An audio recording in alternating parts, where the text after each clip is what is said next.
السلام علیکم ورحمۃ اللہ وبرکاتہ۔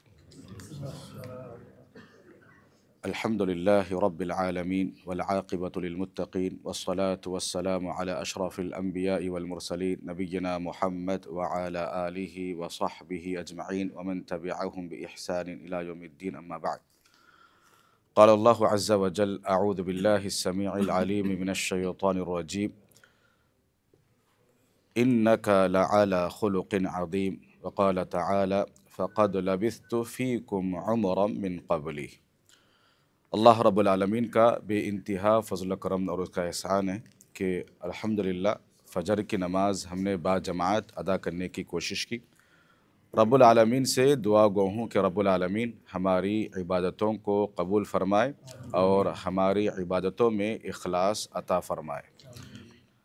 محترم دوستوں، آج کے درس میں اللہ کے نبی صلی اللہ علیہ وسلم کی کچھ اخلاق و کردار کی طرف ہم گفتگو کرنا مناسب سمجھتے ہیں، کیونکہ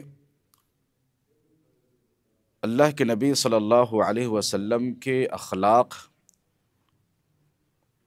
اگر کوئی پڑھتا جائے گا وہ ایک سمندر جیسا ہے، اور سمندر سے انسان کبھی سیر نہیں ہوتا۔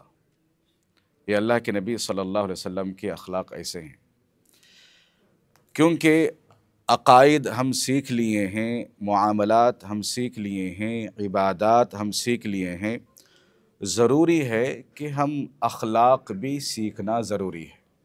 اللہ کے نبی صلی اللہ علیہ وسلم کے اخلاق کیسے ہیں یہ جاننا بھی ضروری ہے۔ اللہ رب العالمین قرآن مجید کے اندر فرمایا: ادخلوا فی السلم کافہ، اسلام کے اندر پورے کے پورے داخل ہو جاؤ، اسلام کے اندر پورے کے پورے داخل ہو جاؤ۔ یہودیوں کی عادت کیا تھی؟ نؤمن ببعض ونکفر ببعض، ہم بعض چیزوں پہ ایمان لاتے، بعض چیزوں کا انکار کر دیتے۔ ایسا نہیں ہے، مسلمان جب ہے تو اسلام کے اندر پورے کے پورے داخل ہونا ضروری ہے۔ تو ہمارا عقیدہ اچھا ہے بھائی، الحمدللہ، ہم اللہ کے علاوہ کسی کی عبادت نہیں کرتے، معاملات اچھے ہیں اور ہماری معاشرت اچھی ہے، لیکن اگر اخلاق اچھے نہیں ہیں تو ہمارے عقیدے پر اس کا اثر پڑ سکتا ہے۔ اخلاق اچھے نہیں ہیں تو ہمارے عبادات پر کیا اس کا اثر پڑ سکتا ہے؟ اخلاق اچھے نہیں ہیں تو ہمارے معاملات پر اس کا اثر پڑ سکتا ہے۔ تو اسی لیے عقیدہ صحیح ہے، معاملات اچھے ہیں، سب کچھ اچھا ہے، اگر اخلاق اچھے نہیں ہیں تو اس کا عقیدے سے بہت بڑا گہرا تعلق ہوتا ہے۔ دیکھیے یہودیوں کا ایک عقیدہ، دیکھیے عقیدے سے اخلاق پر کیسے اثر پڑتا ہے۔ یہودی کا عقیدہ کیا ہے؟ نحن ابناء اللہ و احباء، نحن ابناء اللہ و احباء، ہم اللہ کے بیٹے ہیں اور اس کے چنندہ ہے اور اس کے پسندیدہ ہیں۔ ابناء اللہ، بیٹے بھی ہیں اور اس کے پسندیدہ ہیں۔ تو یہ عقیدہ رکھتے ہوئے ان کی نگاہ کے اندر، یہودیوں کی نگاہ میں دنیا کے اندر ان کے علاوہ کوئی دوسرا انسان نہیں ہے، ان کے علاوہ کوئی دوسرا انسان نہیں ہے۔ کسی کو بھی مار سکتے ہیں، کسی کو کاٹ سکتے ہیں، کسی کی عزت لوٹ سکتے ہیں، کسی کا مال لوٹا بھی جا سکتا ہے۔ یہ ان کا عقیدہ ہے۔ صرف اپنے آپ کو ہی انسان سمجھتے ہیں، ان کے علاوہ جو کوئی بھی ہے سب بندر ہے، سب جانور ہے۔ یہ ان کا عقیدہ بن گیا، ہم اللہ کے بیٹے ہیں اور اس کے چہیتے ہیں۔ تو اس طریقے سے جب انسان کا عقیدہ بنتا ہے تو عقیدے سے اخلاق پر اثر پڑتا ہے۔ اور اسی طریقے سے یہودی کے پاس کیا ہے؟ ریورٹ ہو کر، کنورٹ ہو کر آنا نہیں ہے، پیدا ہونا ہے، یہودی بن کر پیدا ہونا ہے۔ یہ ان کا عقیدہ ہے۔ اگر کوئی ریورٹ بن کے آ گیا، کنورٹ ہو کے آ گیا، اس کو یہودی، ہم یہودی نہیں مانیں گے، اس کو پیدائشی یہودی ہونا ہے، یہ ان کا عقیدہ ہے۔ لیکن ہمارا عقیدہ کیا ہے؟ انسان اس وقت تک سپیریئر نہیں ہو سکتا جب تک کہ وہ دوسروں کے حق میں فائدہ نہ ہو، دوسروں کے حق میں فائدہ پہنچانے والا نہ ہو۔ اللہ کے نبی صلی اللہ علیہ وسلم کی حدیث کیا ہے؟ خیر الناس من ينفع للناس، لوگوں میں سب سے بہترین آدمی وہ ہے جو دوسروں کو فائدہ پہنچائے۔ فائدہ پہنچانے میں سب سے بڑا فائدہ کیا ہے اسلام کے اندر؟ آپ کیا سمجھتے ہیں؟ کسی کو کچھ پیسہ دے دیا، فائدہ پہنچا دیا، کسی کو کپڑا دے دیا، فائدہ پہنچا دیا، کسی کو کچھ اچھا کر دیا، فائدہ پہنچا دیا، یہ ہے۔ سب سے بڑا فائدہ یہ ہے کہ انسان کو شرک سے روکنا ہے۔ انسان کو کس سے روکنا ہے؟ شرک سے روکنا ہے۔ جس طریقے سے آپ اپنے آپ کو جہنم کی آگ سے بچا کر جنت میں جانا چاہتے ہیں، ویسے بھی میں دوسروں کو جہنم میں جانے نہیں دوں گا، جہنم میں جانے نہیں دوں گا میں۔ یہ سب سے بڑا فائدہ ہے۔ باقی سب دنیاوی فائدے ہیں، اس کا ثواب آپ کو ملے گا، لیکن آپ کا یہ عقیدہ ایسا نہ ہو کہ میں اپنے آپ کو جہنم سے بچا کر دوسروں کو جہنم کو نہیں جانے دوں گا۔ میں اپنے آپ کو جیسے جنت میں جانا چاہتا ہوں، ویسے ہی میں دوسروں کو بھی جنت میں لے جانے کی کوشش کروں گا۔ یہ تو سب سے بڑا فائدہ ہے۔ اور مسلمان کا عقیدہ کیا ہے؟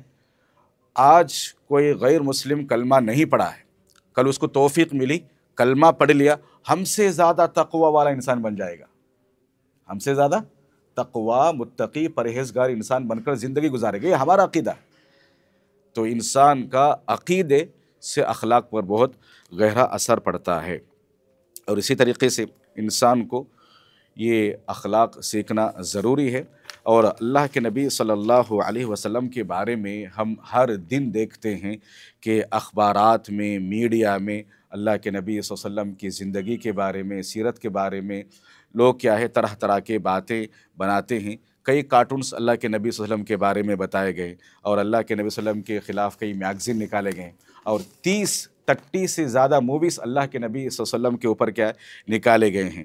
اور اللہ کے نبی صلی اللہ علیہ وسلم کے بارے میں لوگوں کو یہ بتایا جاتا ہے کہ یہ میسنجر آف پیس نہیں تھے، شانتی کو پھیلانے والے میسنجر نہیں تھے، بلکہ میسنجر آف ٹیررزم تھے۔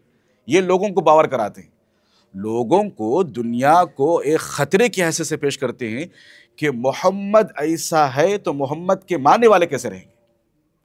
محمد ہی ٹیررسٹ ہے، محمد ہی دہشت گرد ہے، محمد ایسی تعلیمات دیتا ہے، تو پھر محمد کے ماننے والے کیسے رہیں گے؟ تو آپ کے لیے اسلام خطرہ ہے، آپ کے لیے محمد خطرہ ہے، ایسا پیش کرتے ہیں۔ یہ بالکل کیا ہے؟ اللہ کے نبی صلی اللہ علیہ وسلم کی سیرت کا علم، اللہ کے نبی صلی اللہ علیہ وسلم کی زندگی کا علم نہ ہونے کی وجہ سے۔ دیکھیے، اللہ کے نبی صلی اللہ علیہ وسلم کے 6 اخلاق میں بتاؤں گا، صرف 6 اخلاق۔ یہ اخلاق بخاری اور مسلم کے اندر ہے۔ یہ 6 اخلاق کب کے ہیں معلوم ہے؟ نبی بننے سے پہلے کے اخلاق ہے۔ اللہ کے نبی کب بنے بھائی؟ 40 سال میں نبی بن گئے۔ 40 سال کی عمر میں ان کو نبوت ملی۔ 40 سال کا جو لمبا عرصہ گزرا، اللہ کے نبی نے کہا فَقَدْ لَبِثْتُ فِيكُمْ عُمُرًا مِّن قَبْلِ، ارے لوگوں، ایک لمبا عرصہ میں نے تمہارے درمیان گزاری ہے، بہت لمبی مدت میں نے تمہارے درمیان گزاری ہے۔ 40 سالہ زندگی میں نے آپ کے سامنے گزارے ہیں۔ 40 سال میں کوئی داغ ہو تو بتاؤ، کوئی دھبا ہو تو بتاؤ، کبھی میری زبان سے میں نے جھوٹ نکالی ہے تو بتاؤ۔ میں نے ہمیشہ سچ ہی کہی ہے۔ میں وہ نبی ہوں جسے تم مجھے صادق کہتے رہے، سچا کہتے رہے۔ میں وہ نبی ہوں جسے تم امانت دار کہتے رہے۔ پھر آج کیا ہوا؟ اچانک آپ کا نبی جو سچ بولنے والا، ایک اللہ کی طرف بلا رہا ہے، اچھے اخلاق کی طرف بلا رہا ہے، اچھے ایمانداری کی طرف بلا رہا ہے، تم نہیں مان رہے۔ تو دیکھیے، اللہ کے نبی صلی اللہ علیہ وسلم کے وہ 6 اخلاق ہیں جنہیں ہمیں جاننا ضروری ہے۔ پہلا ایک واقعہ دیکھیے، اللہ کے نبی صلی اللہ علیہ وسلم غار حرا سے آتے ہیں، مشہور واقعہ ہے، اور کہتے ہیں زملونی زملونی، مجھے چادر اڑا دو، چادر اڑا دو۔ اللہ کے نبی صلی اللہ علیہ وسلم انسان ہیں، ڈر گئے، خوف ہیں۔ گھر کے اندر جو بیوی مائی خدیجہ رضی اللہ عنہ، یہ کون؟ ذہین بیوی تھی، وفا شعار بیوی تھی، سمجھدار تھی، کہ اللہ کے نبی صلی اللہ علیہ وسلم ڈر گئے ہیں۔ تو اللہ کے نبی صلی اللہ علیہ وسلم کے سامنے کیا رکھتے ہیں معلوم ہے؟ تسلی کے الفاظ، تسلی کے کلمات، وہی کلمات ہے، وہی اخلاق ہے جو اللہ کے نبی صلی اللہ علیہ وسلم کے نبوت سے پہلے کے تھے۔ کیا تھے وہ؟ اللہ کے نبی صلی اللہ علیہ وسلم کے بارے میں خدیجہ رضی اللہ عنہ کہتی ہیں کلا کلا، امپاسبل، ایسا ہرگز ہو ہی نہیں سکتا، واللہ لا یخزیک اللہ ابدا، اللہ تعالیٰ آپ جیسے انسان کو ضائع کرے گا، ہلاک کرے گا، برباد کرے گا، یہ ہو ہی نہیں سکتا۔ بیوی بتا رہی ہے۔ ہمت، انسان جب ڈرتا ہے، انسان کسی چیز سے پریشان ہوتا ہے، اس کو اور پریشان نہیں کیا جاتا۔ یہ سائیکالوجی ہے۔ جو انسان کسی چیز میں ڈر میں مبتلا ہے، پریشانی میں مبتلا ہے، تو سب سے بڑی تسلی دینے والی کون ہوتی ہے؟ ان کا اپنا پارٹنر، بیوی ہوتی ہے۔ دیکھیے اللہ کے نبی صلی اللہ علیہ وسلم ڈرے ہوئے ہیں، جان کا خطرہ محسوس کر رہے ہیں، تو اللہ کے نبی صلی اللہ علیہ وسلم کو تسلی دے رہے ہیں۔ کتنی بہترین بیوی ہے۔ آج ہمارے اگر کوئی بیوی ہوتی تو کیا ہوتی؟ کون جا بولا جی تمہارے کو؟ کہیں کو گئی تھی تم؟ نکو بولے تو سنتے نہیں، یہ کام ہے تمہارے، کتنے بار سمجھانا تمہارے کو؟ یہ سب ایسا نہیں ہے۔ وفا شعار بیوی، ذہین بیوی، اللہ پر ایمان رکھنے والی بیوی کیا کہتی ہے؟ تسلی کہتی ہے، کچھ نہیں ہوتا انشاءاللہ۔ کیوں کچھ نہیں ہوتا بھائی؟ کہتی ہیں انک لتصل الرحم، انک لتصل الرحم۔ پہلی چیز، پہلا اخلاق، آپ رشتہ داروں کو جوڑتے ہیں، رشتوں کو بناتے ہیں، رشتوں کو کاٹتے نہیں، رشتوں کو کاٹتے نہیں۔ یہ پہلی چیز، پہلا اخلاق اللہ کے نبی صلی اللہ علیہ وسلم کی وہ بتا رہے ہیں، انک لتصل الرحم۔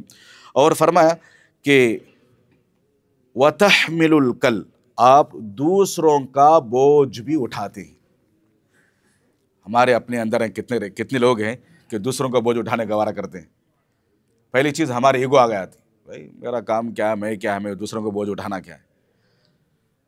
اللہ کے نبی صلی اللہ علیہ وسلم کے بارے میں نبی بننے سے پہلے، اسلام آنے سے پہلے کیا اخلاق یہ ہے کہ وتحمل الکل، آپ دوسروں کا بوجھ اٹھاتے، جی آپ دوسروں کا وزن کم کرتے آپ۔ اور اسی طریقے سے تیسرا جو خلق یہ ہے وتصدق الحدیث، آپ ہمیشہ سچ کہتے ہیں۔ آپ ہمیشہ کسی بھی زندگی کی کوئی بھی ماحول ہو، کوئی بھی کیسی بھی حالات ہو، تو آپ ہمیشہ سچ کو لازم پکڑتے ہیں۔ اور اسی طریقے سے چوتھی چیز جو ہے وتقرأ الضیف، وتقرأ الضیف کیا ہے؟ مہمان کی مہمان نوازی کرتے ہیں، مہمانوں کی مہمان نوازی کرتے ہیں، چاہے مہمان کوئی بھی ہو، آپ مہمانوں کی مہمان نوازی کرتے ہیں۔ آج افسوس کے ساتھ کہنا پڑتا ہے، اگر کوئی مہمان گھر آتا ہے تو ہماری سوچ یہی رہتی ہے کب جاتا، آنے سے پہلے پوچھ لیتے تم کتنے دن رہتے، کب تک رہتے، کب چلے آتے۔ یہ ہماری حالت بن گئی۔ یہ نہیں ہے میرے بھائیوں، اسلام ایسی چیز نہیں ہے۔ اسلام کے اندر محبت ہے، اسلام کے اندر کیا ہے؟ محبت کو پھیلانا ہے، محبت سے ہی اسلام پھیلا ہے۔ اگر محبت نہیں پھیلائیں گے، اچھے اخلاق نہیں پھیلائیں گے تو اسلام نہیں پھیلے گا۔ ارے جو قیصر و کسریٰ سپر پاور طاقت، جو امریکہ جیسی سپر پاور طاقت تھی، ان کو کچلتے ہوئے، رونتے ہوئے آدھی دنیا کو فتح کر لیے، پریشان ہے۔ ارے عرب جیسی بدو قوم ہے، جو پڑھنا لکھنا نہیں آتا، تہذیب و تمدن نہیں ہے، کلچر نہیں ہے، جنگ نہیں ہے، کوئی زرا نہیں ہے، کیسے فتح کر لیے لوگ؟ ظالم سے لیا ظلم کا بدلہ نہ کسی وقت، ظالم سے لیا ظلم کا بدلہ نہ کسی وقت، مارا بھی تو اخلاق کی تلوار سے مارا۔ لوگ آج میڈیا، اخبارات، جو نیوز چینل کے آئے، یہ کہتے ہیں کہ اسلام تلوار کے زور سے پھیلا۔ بالکل غلط بات ہے، بالکل غلط بات ہے۔ اسلام اخلاق کے زور سے پھیلا، اخلاق کی وجہ سے یہ دنیا کو فتح کی ہے۔ آج کتنے ایسے لوگ ہیں جن کے اخلاق کو دیکھ کر لوگ آج اسلام کے اندر آتے ہیں۔ ان کو پڑھنا لکھنا نہیں آتا بھائی، صرف اخلاق کی پیش کرتے ہیں۔ تو یہ کیا ہے؟ مہمانوں کی مہمان نوازی اللہ کے نبی صلی اللہ علیہ وسلم کرتے تھے۔ وَتُعِينُ عَلَى نَوَائِبِ الْحَقِّ، اگر کسی پر کوئی مصیبت آئے تو مصیبت کو دور کرنے کی کوشش کرتے تھے۔ کوئی مصیبت زدہ آدمی ہے، کما نہیں سکتا، اس کو کما کر دیتے تھے۔ اگر کمائی نہیں ہے تو کمائی کا ذریعہ بتاتے تھے۔ کمائی کا ذریعہ، کسی کو ڈیلی مچھلی دینا الگ، مچھلی پکڑنے کا طریقہ سکھانا الگ، کسی کو ڈیلی پیسہ دینا الگ، کسی کو پیسہ کمانے کا طریقہ بتانا الگ۔ اللہ کے نبی صلی اللہ علیہ وسلم طریقہ بتاتے تھے، ذریعہ بناتے تھے۔ آج ہماری اور آپ کی کیسے اخلاق معلوم ہے؟ کتنی غلط رویہ ہم استعمال کرتے ہیں، کتنی بری اخلاق ہمارے بنتے جا رہے ہیں۔ آپ اور ہم ذریعہ بھی بننا نہیں چاہتے، کسی کو کما کے دینے کی دور کی بات ہے، بھائی میرا بیٹا ہے، پڑھا لکھا ہے، کوئی ذریعہ بتائیے۔ آپ کے ذریعے سے آپ سبب بن رہے ہیں، اس کے گھر میں حلال روزی پہنچے گی انشاءاللہ، اس کی پوری فیملی بیٹھ کے کھائے گی، آپ کا اگر ذریعہ بنیں گے۔ ہمارے اندر اتنی بخیلی ہے، ہم اتنے کنجوس ہیں، میں اس کو راستہ بتاؤں گا تو نہیں میرے سے کہاں آگے بڑھ جاتا کہ نہیں۔ آج کل ایسے رولز بنا لیے ہیں، میرے سے دوستی ہے، میرے جتنے بھی دوستاں ہیں نا، جب بھی میرے جتنے دوستوں بھی آپ ملیں گے نا، میرے کو فون کر کے بتانا، میں تمہارے وہ دوست سے ملا، وہ دوست سے ملا، وہ دوست سے ملا۔ کون ہے بھائی تم؟ کون ہے تم؟ خبر میں گئے تو ان کو فون کر کے بتانا، مسکال دینا، میں خبر میں گیا رہے بول کے۔ ایسی حالت ہو گئی آج۔ اللہ کے نبی صلی اللہ علیہ وسلم کے مسجد میں کتنے ایسے رشتے ہیں، ڈیلی رشتے بن کے ایسے چلے جاتے، اللہ کے نبی کو معلوم نہیں ہوتا کتنے رشتے بنتے تھے۔ آج ہماری سوچ کیا ہے؟ اللہ کے نبی صلی اللہ علیہ وسلم کسی آدمی کے لباس پر زعفران کا دھبا دیکھتے تو اللہ کے نبی خوش ہوتے، تم نے شادی کر لی۔ یہ ایکسپیکٹ نہیں کر رہے کہ تم نے مجھے شادی کیوں نہیں بلایا، تو نے مجھے شادی میں نہیں بلایا، تیری میری دوستی ختم، دشمن تو آج سے تیرے سے بات نہیں۔ یہ ہمارے اخلاق ہے۔ چھوٹے سے چھوٹے مسائل میں ہم کیا ہے، رشتے کو کاٹ دیتے ہیں۔ یہ نارمل آدمی کی سوچ ہے، نارمل آدمی کی سوچ ہے، یہ سوچ ہمیں رکھنا نہیں ہے۔ ایکسٹراڈنری آدمی ہیں ہم مسلمان ہیں۔ ہمارے اللہ کے نبی کے اخلاق کیا ہے؟ اللہ کے نبی صلی اللہ علیہ وسلم کے زمانے میں رشتے بنتے تھے، کئی رشتے بنتے تھے، اللہ کے نبی کو پتہ نہیں ہوتا تھا۔ اور آج ہم سمجھتے ہیں کہ کسی کا بھی رشتہ کیوں نہ ہو، انہیں دور کا بھی رشتہ کیوں نہ ہو، میرے کو نہیں بلا، میں بھی اس کو نہیں بلاتا۔ یہ ایک گیم ہے، پلے بلیم، تو مارا تو میں مارا، تو گالی دیا تو میں گالی دیا، تو ایسا کرا تو میں ایسا کرا۔ یہ نارمل آدمی کی سوچ ہے، نارمل آدمی کی سوچ ہے، یہ سوچ صحیح نہیں ہے، ان سوچ کو نکال دینا چاہیے۔ اور اسی طریقے سے اللہ کے نبی صلی اللہ علیہ وسلم کی یہ جو اخلاق میں نے بتائے ہیں، یہ نبی بننے سے پہلے کے اخلاق ہیں۔ الحمدللہ نبی بننے کے بعد تو اخلاق آپ پڑھیں گے کبھی سیر نہیں ہوئیں گے۔ آپ سیرت پڑھیے، ہر زبان میں آپ کے لیے کتاب میسر ہے۔ ایک انسان جب پڑھنا چاہتا ہے تو سب سے پہلے اس کو عقیدہ کی کتاب پڑھیے۔ عقیدہ کی کتاب ہو گئی تو اس کو اللہ کے نبی کی سیرت پڑھیے۔ اللہ کے نبی صلی اللہ علیہ وسلم کی سیرت پڑھیں گے تو ہمارا ذہن چینج ہو جائے گا، ہمارا ذہن چینج ہو جائے گا۔ اللہ کے نبی صلی اللہ علیہ وسلم کے دوسرا اخلاق آپ اور ہم جانتے ہیں، طائف کا مسئلہ کتنا بڑا مسئلہ ہوا ہے، طائف کا کتنا بڑا مسئلہ ہوا ہے، اور اللہ کے نبی صلی اللہ علیہ وسلم کو کیسا مارا گیا ہے۔ باقاعدہ دیکھیے اللہ کے نبی صلی اللہ علیہ وسلم کے اندر ایک چیز ہے، حلم یعنی غصے کو پینا، غصے کو پینا، بردباری جسے کہتے ہیں۔ بردباری یعنی انسان غصے والا ہے لیکن غصے کو پیتا ہے۔ اللہ کے نبی صلی اللہ علیہ وسلم بھی طائف کے اندر یہی غصے کو پی رہے ہیں، وہ ہمیں سیکھنا ضروری ہے۔ دیکھیے اللہ کے نبی صلی اللہ علیہ وسلم کی بیوی مائی عائشہ رضی اللہ عنہا پوچھتی ہیں، اللہ کے نبی آپ کی زندگی میں احد سے بھی زیادہ تکلیف دہ کوئی دن گزرا آپ کے پاس؟ احد سے بھی زیادہ تکلیف؟ احد میں کیا ہوا تھا معلوم ہے؟ اللہ کے نبی صلی اللہ علیہ وسلم کو زخم ہوا، اللہ کے نبی صلی اللہ علیہ وسلم کے دندان مبارک شہید ہو گئے، خون نکل رہا ہے، اتنی تکلیف ہوئی۔ بعض لوگوں نے افواہ مچا دیا کہ اللہ کے نبی شہید ہو گئے احد کے اندر۔ مائی عائشہ پوچھتی ہے احد سے بھی زیادہ تکلیف دہ دن کوئی آپ کی زندگی میں گزرا؟ تو اللہ کے نبی صلی اللہ علیہ وسلم کہتے ہیں طائف کا دن تھا، میں اپنی زندگی میں کبھی اس کو بھول نہیں سکتا۔ طائف کا دن تھا، اللہ کے نبی صلی اللہ علیہ وسلم چل نہیں سکتے تھے، اتنا خون نکل کر جوتوں میں بھر گیا۔ ہم جانتے ہیں سب واقعات۔ دیکھیے ایسے میں فرشتہ آتا ہے، پہاڑوں کو ہلاک کرنے والا فرشتہ، وہ آ کر کیا آفر دیتا ہے اللہ کے نبی کو؟ ان شئت ان اطبق علیہم الاخشبین، لو شئت ان اطبق علیہم الاخشبین، اے اللہ کے نبی میں آفر لے کر آیا ہوں آپ کے پاس، اگر آپ چاہیں تو یہ بستی والوں کو دو پہاڑوں کے درمیان رکھ کر میں تہس نہس کر دوں گا، ان کو ہلاک کر دوں گا۔ اللہ کے نبی صلی اللہ علیہ وسلم کیا جواب دیتے جانتے ہیں؟ بل ان یخرج اللہ، مجھے امید ہے، من اصلابہم قوما یعبدون اللہ ولا یشرکون بہ، بھائی ہرگز نہیں ہو سکتا، میں اس کو نہیں مانوں گا، میں اس کو قبول نہیں کروں گا آفر کو۔ کیوں؟ یہ لوگ اللہ کی عبادت نہیں کریں گے، کوئی بات نہیں ہے، آگے چل کے ان کی نسل ایمان لائے گی، ان کی نسل اسلام کے اندر آئے گی۔ ہماری فکر اس جنریشن کی نہیں ہے لیکن اللہ کے نبی کی فکر آگے کے جنریشن کی ہے۔ اس کو کہتے ہیں ایکسٹراڈنری سوچ۔ نارمل سوچ کے آدمی بولا نا، میں تو مارا تو میں مارا، تو گالی دیا تو میں گالی دیا، تو ایسا کرا تو میں ایسا کرا، یہ نارمل آدمی کی سوچ ہے۔ لیکن ایک ایکسٹراڈنری سوچنے والا آدمی جس کا ویژن ہائی ہوتا ہے، جس کی سوچ ہائی ہے، وہ کیا ہے؟ ہمیشہ چھوٹے چھوٹے مسائل میں الجھ کر نہیں رہتا، وہ معاف کرتے جاتا ہے، بھائی وہ معاف کرتے جاتا ہے، معاف کرتے جاتا ہے، معاف کرتے جاتا ہے۔ سامنے والا اس جذبے میں آ جاتا ہے، میں اتنا اس کو ستا رہا ہوں، پریشان کر رہا ہوں، یہ اتنا معاف کرتے جا رہا ہوں، مقصد کیا ہے؟ بھائی میرا مقصد ہے معاف کرنے کا، تجھے جہنم سے بچانا ہے، بس تجھے جہنم سے بچانا، یہی میرا مقصد ہے۔ اگر کسی انسان کی سوچ یہ ہے کہ میں تمہیں جہنم سے بچانا چاہتا ہوں، وہ چھوٹے چھوٹے مسائل میں الجھ کر نہیں رہتا، تو سمجھے وہ نارمل سوچ آدمی ہے، کم ظرف آدمی ہے، اونچا ظرف والا آدمی نہیں ہے۔ دیکھیے اسی لیے شاعر مشرق علامہ اقبال رحمہ اللہ کہتے ہیں، ستاروں سے آگے جہاں اور بھی ہے، ستاروں سے آگے جہاں اور بھی ہے، ابھی دین کے امتحان اور بھی ہے، ابھی دین کے امتحان اور بھی ہیں،